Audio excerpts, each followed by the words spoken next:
recognized. Thank you, Mr. Chairman. Mr. Colby, great seeing you and your family here. In introducing you, the Vice President Vance said the following, this is a quote, "You need good people in government.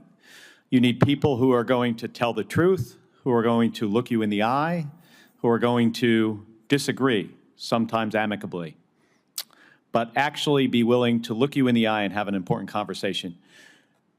Who you can trust to tell you what they actually think, agree, or disagree. And that's the kind of person that bridges." On his larger point, I agree strongly. In any business or organization or team, you need people willing to speak their mind. It's especially important in this role, where you would be setting the policy of the Department of Defense at a very dangerous time. So I've got a couple simple questions for you. Are there Russian troops fighting in Ukraine? Yes, Senator. Thank you. I really appreciate your being straightforward. Is it easier or harder for the United States to shift its focus more towards the Pacific if Putin is successful in Ukraine? Well, I think it's certainly a critical factor. I mean, there are other factors that we talked about, but I think it would be better if there's a peace and a secure and sovereign Ukraine and a NATO that's more capable of defending itself. That would make things easier for sure.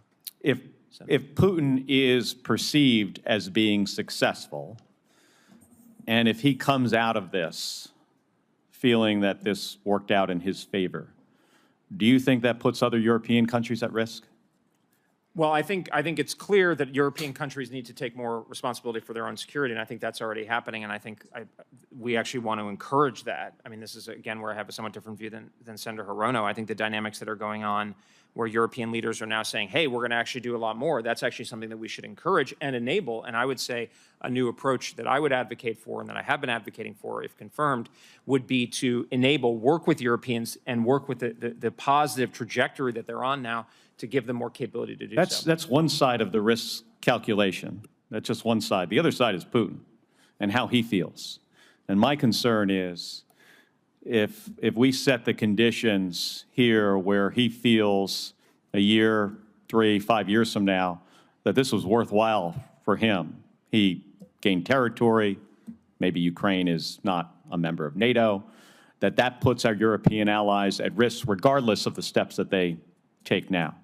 So, and I've spoken to leadership in Baltic nations, in Poland, in Finland, and this is a concern of theirs as well.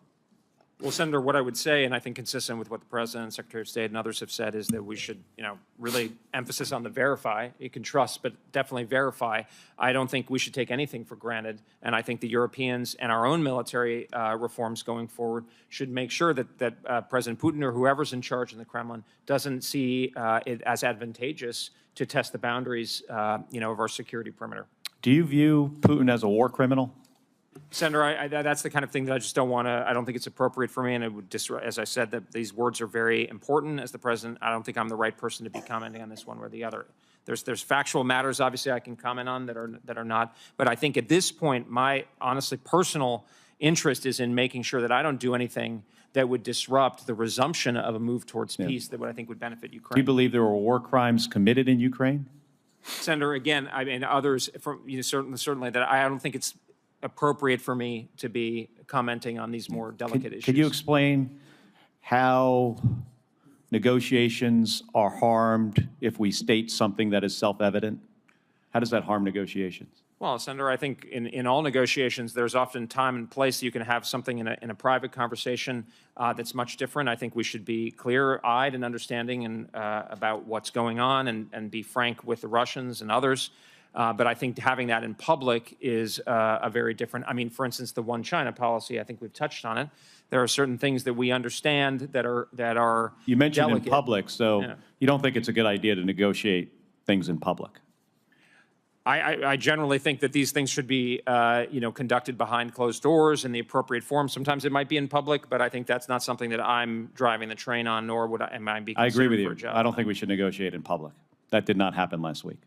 Well, my understanding is that was the Vice President's point. It was that exactly that. So, well, on another subject here, where at DOD DoD's focused on providing, and I know I'm out of time, Mr. Chairman, but we talked about asymmetric advantage in my office in the Indo-PACOM AOR. It's important we maintain, in my view, an asymmetric advantage. I hope you take a very close look at NGAD as we move forward, assuming you're confirmed for this role. Thank you, Senator. I would welcome that. I'd certainly commit to taking a much closer look at that.